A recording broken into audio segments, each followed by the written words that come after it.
What I've personally done to help the lagoon is something that I think a lot about, and it's a bittersweet because I've given my life to helping the lagoon. I grew up here. I remember when the lagoon was pristine. I am completely heartbroken of what's happening.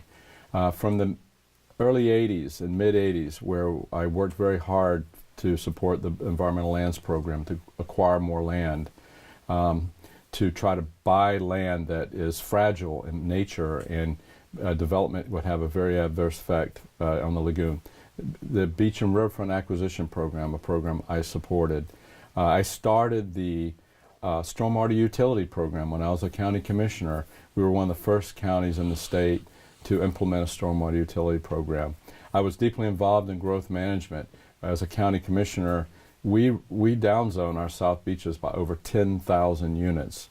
We had height restrictions, lower densities to prevent overdevelopment of our beachfront, but also to negative impact on the environment and the estuary. I sponsored the Everglades bill with President Joe Negron, where we had the bill that we passed a couple years ago to clean up our Florida Everglades, $1 billion program. And that has a major impact on the southern ends of the Indian River Lagoon estuary, something I was deeply involved in, and preservation of the Everglades and the southern Indian River Lagoon, as well as Florida Bay, are just so critical to the quality of life that we have here in Florida. I've personally fought for more money for dredging. The number one thing we can do, and there are many things that we need to do, it's not one issue, but initially probably one of the most immediate things is get the latent muck out of our system, and dredging is important. So it's a passion I have, something I've worked on and will continue to work on. I guess it's not so much what have I done, it's what have I not done. So I don't live on the river, I don't own a boat, I do pay my half-cent sales tax, so I guess I get some credit for that. But in terms of me personally doing anything, I think the closest thing that I've done to touching the river is my Rotary Park cleanup with the Rotary Club of Sundre.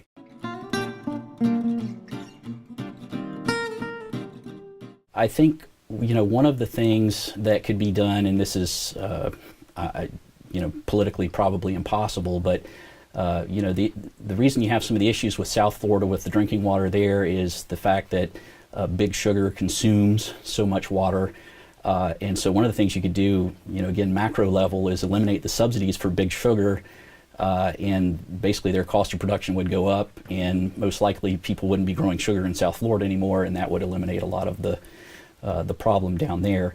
I know there are some things that you can do in terms of treatment. I know it doesn't sound very popular, but you basically want to focus on treating the water.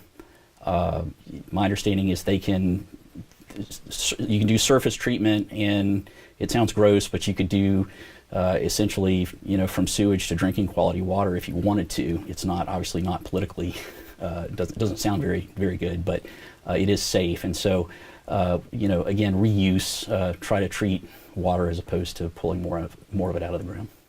The way we need to plan to protect water quality, I think, derive from two sources. One, we have the Department of Environmental Protection and our water management districts. Those entities are charged with the authority of protecting water quality. I think we must adequately fund the DEP, and we must adequately fund the water management districts. We must hold them accountable. I think that providing them the resources to do their job is probably the singular most important way that we can protect water quality.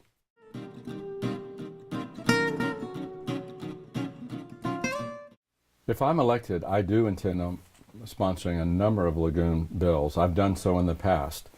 First and foremost, lagoon funding and matching the dollars that are being brought down from Tallahassee. But I think we need to do more. I think we need to require or maybe empower our water management districts to more deeply be involved in lagoon management.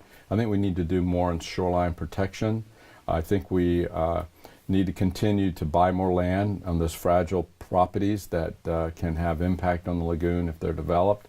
We need, I think, more comprehensive management. We've talked a lot about the management structure of the Indian River Lagoon, and how do we create an entity that's responsible for the actual protection of the estuary. I think we're going to have to look at some managerial governmental roles that have to be more clearly defined to coordinate the Indian River Lagoon cleanup. And I hope to be involved in legislation that may address some of those. It's a very complex issue. How we do that is not a simple solution, but something I think has to be done to create responsibility and accountability. We have numerous jurisdictions now on the Indian River Lagoon, 156-mile long system, numerous cities and counties, Water Management District, DEP, the National Estuarine Program. Somehow we got to pull all that together. I think we need to look at some legislation to make that happen. One of the bills that I would be ready to sponsor, and it's actually a very easy one, would be in regards to open-ended permitting for local governments. And what I mean by that is, as we all know, an ounce of prevention is worth a pound of cure. Right now there seems to be a focus on dredging, muck, and doing things after the fact. But one of the things that we can do that's a preventative measure is to help the local cities and counties clean out the canals where this debris aggregates before it ever gets to the river. So before that plant matter and vegetation makes it to the river to decompose, the cities and counties can proactively clean those canals. The reason they don't do it now is because that requires special permitting from St. Johns River Water Management District. And so an easy thing to do would be to pass a bill that essentially makes those permits open-ended to allow the cities and counties to be able to do that at will. So that's just one example of in terms of impact to the taxpayer at the state level, zero. Obviously there'll be some expense on the city or county side, but again, you're going to remove those regulations and let the municipalities do some preventative maintenance.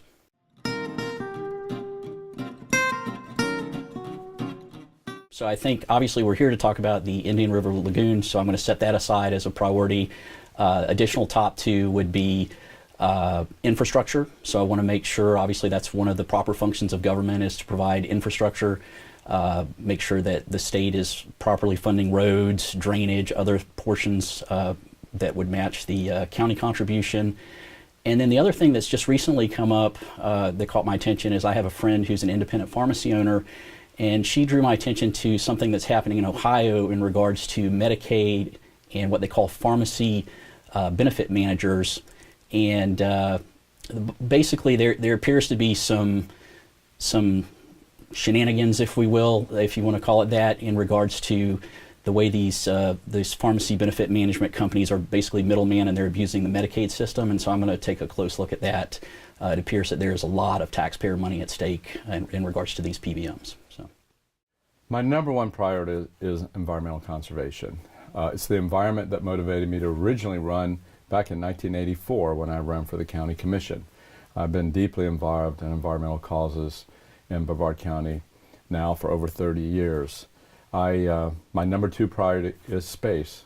We are the Space Coast. I work at the Kennedy Space Center, something that I'm involved with on a day-to-day basis. And I'm excited about the direction that we're taking with a new renaissance in space. And very soon, hopefully, we'll be launching people back in space from right here on the Space Coast.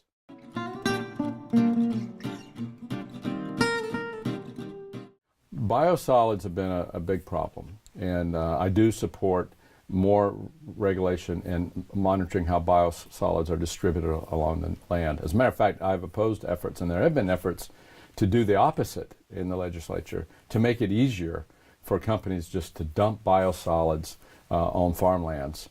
It's become a real problem, not only here along the estuary and along our lakes, but up in north, central, and northern Florida with our springs, where biosolids are being spread along a bunch of farmland that drain directly into the Floridan aquifer and into our spring watershed.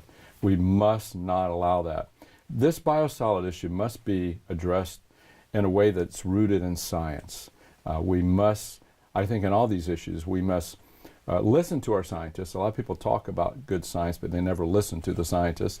I think we must approach this from a very, very scientific method, ensure that we don't allow these methods of disbursement in a way that affect our groundwater, our estuaries, our lakes, our streams. So in terms of the biosludge issue, I haven't been able to find a lot of information on that, so I would be committed to researching and reviewing the findings that the state working committee comes up with.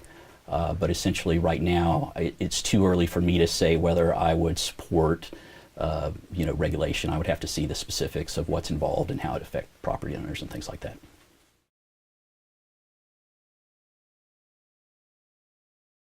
So my name is Matt Nye. I'm running for the State House seat District 52 that's currently occupied by incumbent Thad Altman.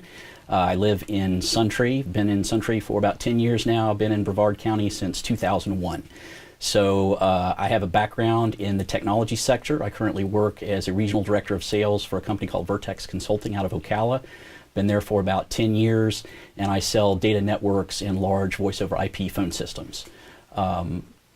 I'm running for the office because I would like to make a difference in Tallahassee. I'm a fiscal conservative, very much in favor of limited government, lower taxes, more personal responsibility. The incumbent has a track record of, even though he's a Republican, of not voting for those things. He tends to be for more taxes, more spending, bigger government, and I'm running to put a stop to that. Hi, I'm Thad Altman. I'm presently the Florida House member from House District 52, which is basically the area from Suntree to Melbourne, from Melbourne Beach to Cocoa Beach, and everything in between. I grew up in Brevard County. My family moved here in the late 50s. I've served as elected official off and on now in Brevard County since the mid-80s, initially as a county commissioner, as a Florida legislator, and a Florida senator. I'm presently in the Florida legislature, and I'm running for re-election in the Florida House District 52. I have given much of my life primarily fighting for the quality of life here in Brevard County. I remember what Brevard used to be like and the paradise that we had, and I'm working very hard to keep it that way. It's a very, very special place. I have a family of 3 children and my wife, who's a school teacher in Rockledge, and my 3 kids all went to school here in Brevard County, and it's my home. I am running for office because of my love for this community. I simply want to give everything that I have as a public official to maintain this very, very special place here in Brevard County. When I'm not a legislature, I work at the Kennedy Space Center. I run the Astronauts Memorial Foundation. So when I'm not doing legislative stuff, as most legislators, we have a citizen legislature, I am working, and I'm blessed enough to work in a program related to the American Spaceflight Program. I run the Astronaut Memorial Foundation. I truly, truly look forward to continue to work for the people of Brevard and fight for this very, very special community.